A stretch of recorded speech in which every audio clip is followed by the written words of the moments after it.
Olá, eu me chamo Ana Clara, sou acadêmica de psicologia do 9º semestre e hoje eu vim falar um pouquinho com vocês sobre algo que vocês me pediram bastante lá no meu Instagram, na minha caixinha de perguntas, que foi querer saber, né, como é que foi que eu consegui minha vaga no estágio em psicologia hospitalar, como foi que eu fiquei sabendo da existência dessa vaga, onde foi que eu vi, como é que foi esse processo todo, né? Então, eu fiquei sabendo da existência da vaga através de um grupo de WhatsApp de uma liga da minha faculdade que eu faço parte, que é a Liga Acadêmica de Psicologia Hospitalar e Tanatologia, a LIAPT.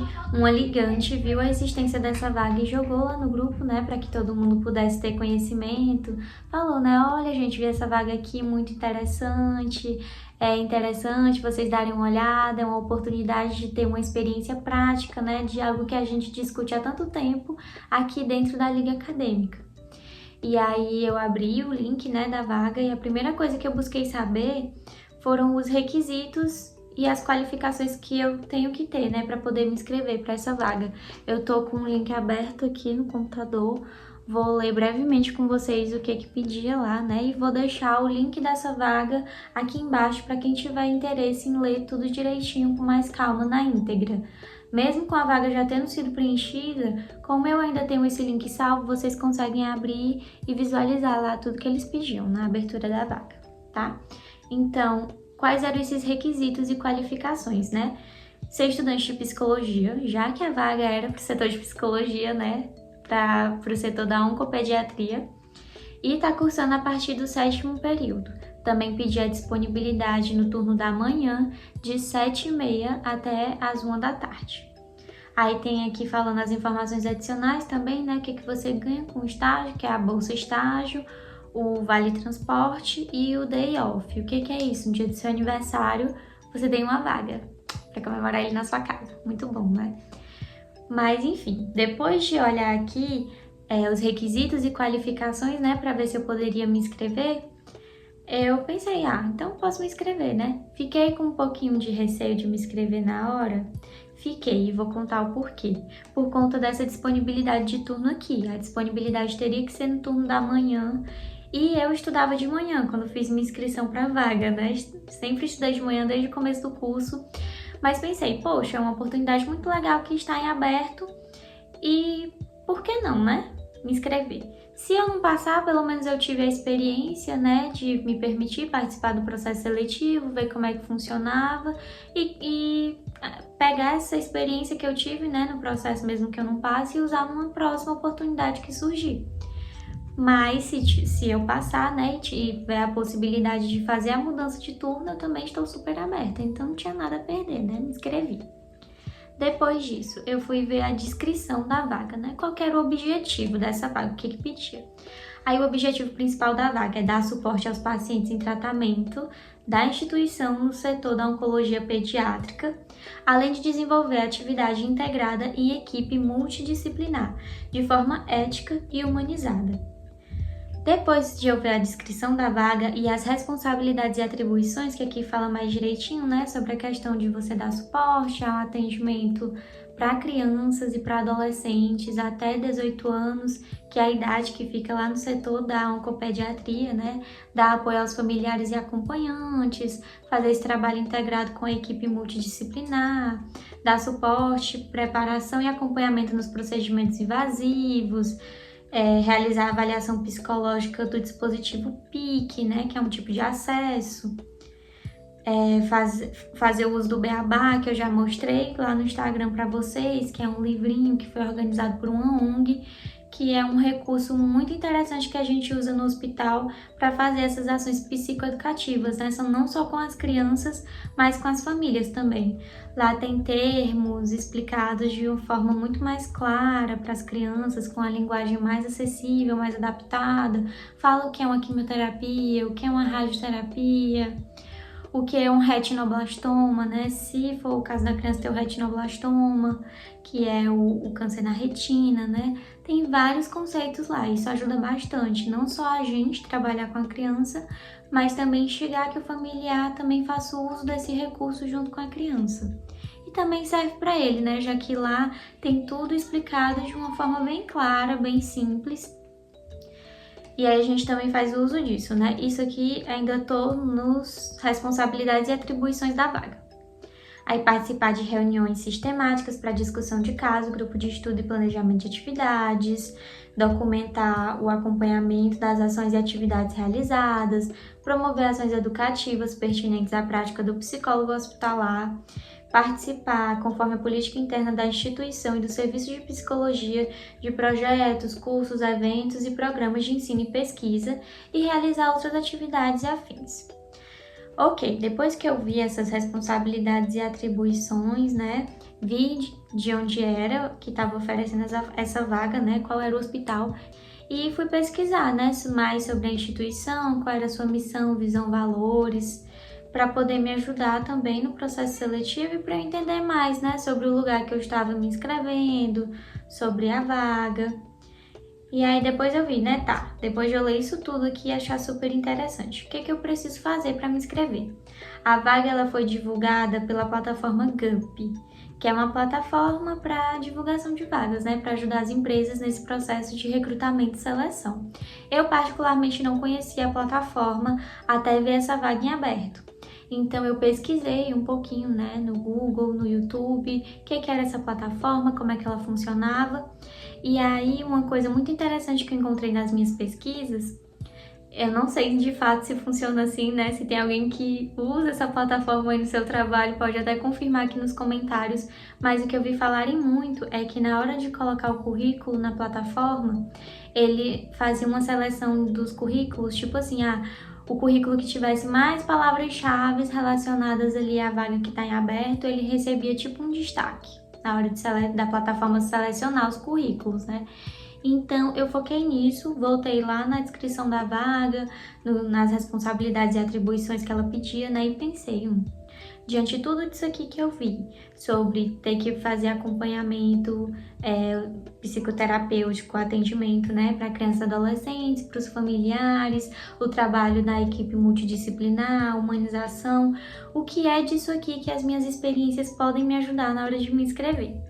Aí eu separei algumas palavras-chave, né, para me ajudar, que foi humanização, trabalho em equipe multiprofissional e psicologia hospitalar. Aí eu parei para pensar, o que eu já fiz na faculdade que pode me ajudar nessa vaga? Me inscrevi primeiro, né, na GUP, antes de ver isso tudo, não tinha conta, então fiz um login, uma senha, coloquei meus dados pessoais e aí cheguei nessa parte do currículo. Quando estava nessa parte do currículo, eu pensei, o que eu posso colocar que vai me ajudar? Aí eu comecei a pensar, né, em todas as minhas experiências no decorrer da graduação ligadas a essas temáticas. Eu participei de várias ligas acadêmicas no decorrer da minha graduação, ainda faço parte, né, de algumas, mas eu busquei selecionar ali as que tivessem mais dentro da temática. Aí eu coloquei no currículo na hora de montar, nas ligas acadêmicas. Coloquei a LACS, que é a Liga Acadêmica de Humanização no Cuidado em Saúde, é uma liga da PUC-PR, e eu recomendo demais, para quem não conhece, buscar sobre ela lá no Instagram, porque ela é uma liga online, então você pode se inscrever morando aqui no Piauí, morando no Ceará, seja qual for seu estado, sua cidade, dá para você se inscrever porque as atividades são online e é uma liga ótima. Eu super recomendo. Coloquei também a LAMACH, o NEB, que é a Liga Acadêmica Multiprofissional em Atenção à Saúde Hospitalar. Foi a primeira liga em relação à área hospitalar que eu tive contato. Eu comecei a participar dela no 3º período, né? Hoje em dia eu já tô no 9º. E foi assim, foi o lugar que me abriu as portas para esse contato com pessoas de outras áreas, né? Lá tinha estudantes de psicologia, na verdade só tinha eu na época quando eu entrei, né, da psicologia, tinha estudantes de enfermagem, de nutrição, de fisioterapia e de farmácia. Então foi um contato assim muito bom para mim. Me ajudou a já ter um pouquinho mais de familiaridade com termos que quem faz psicologia, a não ser que já tenha uma experiência por fora no contexto hospitalar, seja de acompanhar um familiar, um conhecido, e já tenha ouvido esses termos, quem tá só na graduação e não tem essa experiência não sabe muito bem o que é. O que é uma traqueostomia? O que é uma bolsa de ostomia? Enfim, e demais termos relacionados ao contexto do hospital, né? Então me ajudou bastante já nesse sentido. E eu também coloquei a LIAPT, né, que eu já falei no começo do vídeo, que é a Liga de Psicologia Hospitalar e Tanatologia da minha faculdade. Essa liga ganha muito destaque dentro do meu currículo, porque eu fiz parte da criação da liga, né, e fiquei como presidente durante 2 anos e um pouquinho. Atualmente eu tô como ligante, mas é uma experiência, assim, que conta muito pra mim. Por conta de quê, Ana, que conta tanto? Não só por conta de discutir as temáticas dentro da liga, mas por na liga eu ter ocupado um cargo que é de liderança, né, de certa forma, quando você está na presidência da liga, você acaba tendo ali que dar um suporte para todos os setores, cuidar da comunicação, enfim, cuida de tudo da liga. Você acaba tendo uma experiência de liderança e de trabalho em equipe muito grande. E aí já vai entrar em outra parte do currículo, que são as soft skills, né? Eu lembro que quando eu estava montando, eu coloquei nas minhas soft skills tanto o trabalho em equipe, né, quanto a questão da proatividade e da criatividade. Que aí são pontos fortes que eu acredito que tem. Aí cada pessoa monta a sua soft skill de acordo com as suas aptidões, né, com as suas qualidades, e enfim. Depois de ter toda essa etapa de montar o currículo, né? Eu lembro também que tinha uma parte na hora de montar que era para você falar algo relacionado a por que que você acha que deve se inscrever para a vaga, por que que você está se inscrevendo, e aí lá você coloca, né? E como você poderia contribuir. Bem interessante. Eu lembro que tinha essas partes no currículo, né? Tinham outras que eu não consigo me lembrar mais, né? Porque já tá com um tempinho.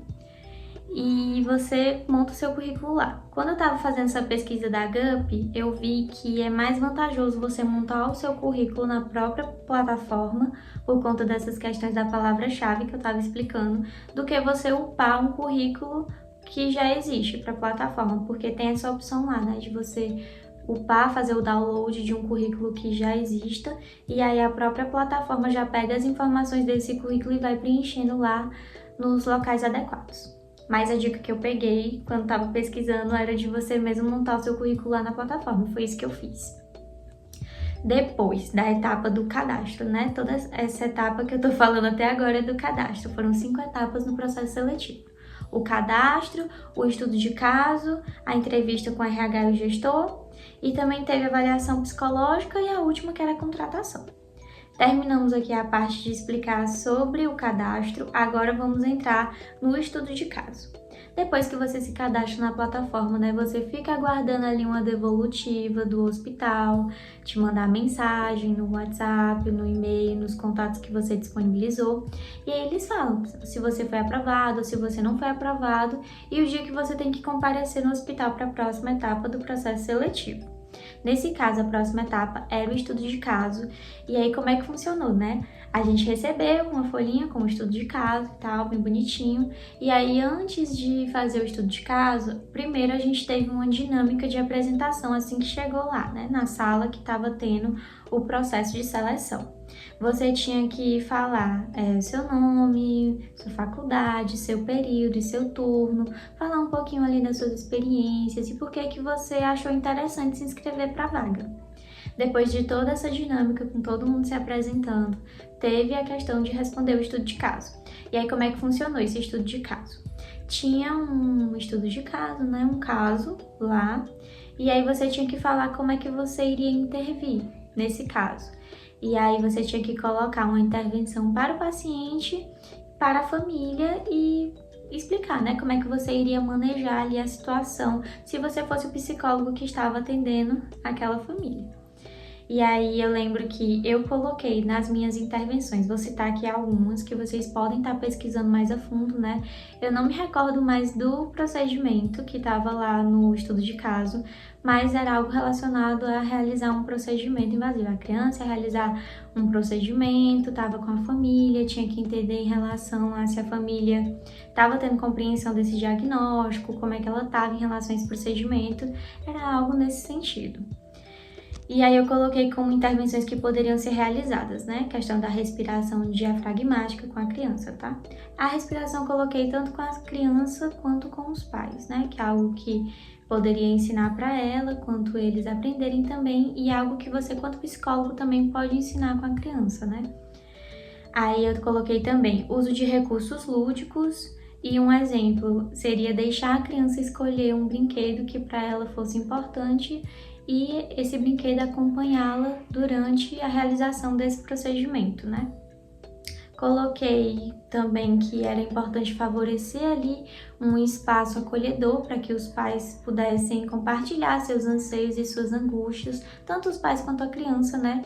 E que era de responsabilidade não só do psicólogo deixar que o espaço fosse confortável e acolhedor para a família e para a criança, mas a equipe também, que é um trabalho que é importante ser feito em conjunto. E tinha uma outra pergunta além do estudo de caso, né? O que você deveria fazer na situação? Que era, diante das abordagens psicológicas existentes, qual seria a mais indicada para o contexto hospitalar? Era uma pergunta nesse sentido.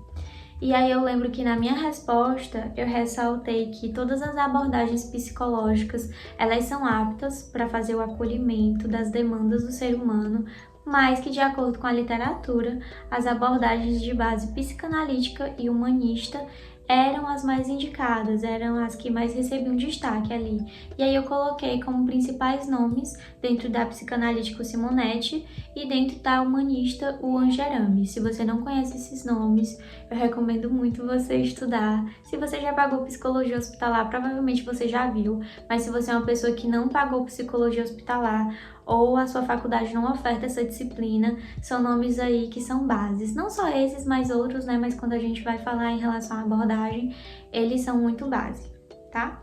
Tem vários outros que depois eu posso trazer um vídeo só falando de autores que seriam legais, quem tem interesse na área hospitalar conhecer, mas podem ir começando por esses. Depois dessa etapa do estudo de caso, de novo, a gente ia embora, ficava aguardando uma devolutiva do hospital para ir para a etapa seguinte, né? A próxima etapa era uma entrevista com o RH e com a equipe gestora, né, da psicologia. Na entrevista presencial, eu lembro que já tinham 5 ou 6 candidatas e uma tinha faltado, ou seja, tinha 5 candidatas participando do processo seletivo. Isso. E aí tinha lá para fazer a entrevista a coordenadora do serviço de psicologia e a sua gestora, que é a sua supervisora dentro do estágio. Estavam elas duas para fazer a entrevista e eram bem parecida com o que a gente teve que fazer no estudo de caso naquela dinâmica inicial de apresentação, né? A gente começava falando nosso nome, período, turno. Se fosse de um turno que não fosse o de disponibilidade da vaga, se você teria possibilidade de mudar, eu lembro que já pediram para falar sobre isso nessa apresentação da entrevista com o RH, que foi o meu caso, né? O meu caso e de outra candidata também, que estudava pela manhã e a gente evidenciou, né? Que se passasse para a vaga, teria sim a possibilidade de trocar de turno. Eu, inclusive, já tinha até falado com a minha coordenadora que estava participando do processo seletivo, qualquer coisa para ela me ajudar na agilização desse processo todo, né? Quem está aí matriculado em faculdade, principalmente se for da minha mesma faculdade, sabe que é um processo que demora e é um pouco burocrático, né? Não só na minha, eu acredito que em todas, né? E demora alguns dias, então eu pedi para ela, né, para já ficar ciente e me dar um suporte caso eu precisasse me transferir de forma mais rápida. E eu lembro, gente, que para mim foi bem tenso porque estava bem pertinho das provas. Mas enfim, voltando aqui para o processo seletivo. E aí elas pediram para falar também sobre o seu currículo, né? Sobre as suas experiências que você tinha colocado no currículo, para você falar um pouquinho mais sobre elas.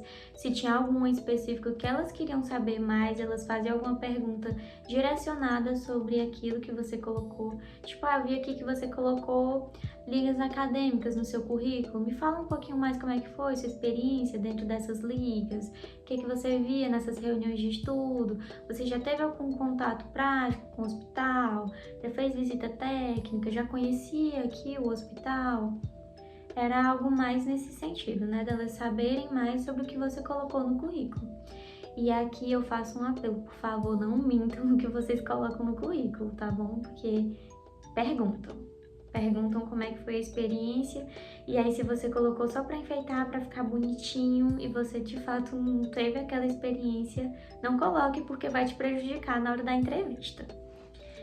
E também perguntava, né, sobre a experiência com crianças. Se você tinha algum curso específico para isso? Como é que era ali sua experiência?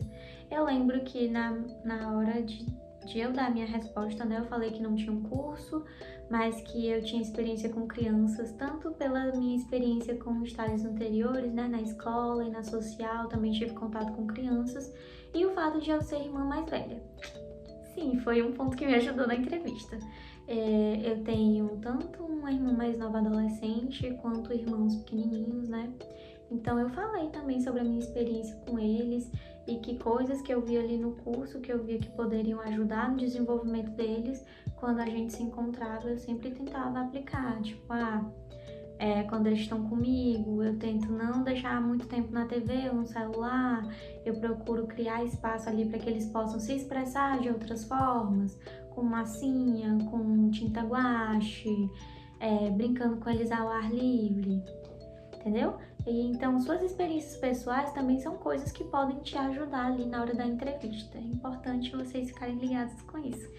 E também tem uma pergunta que é o que você costuma fazer, né, no seu tempo livre.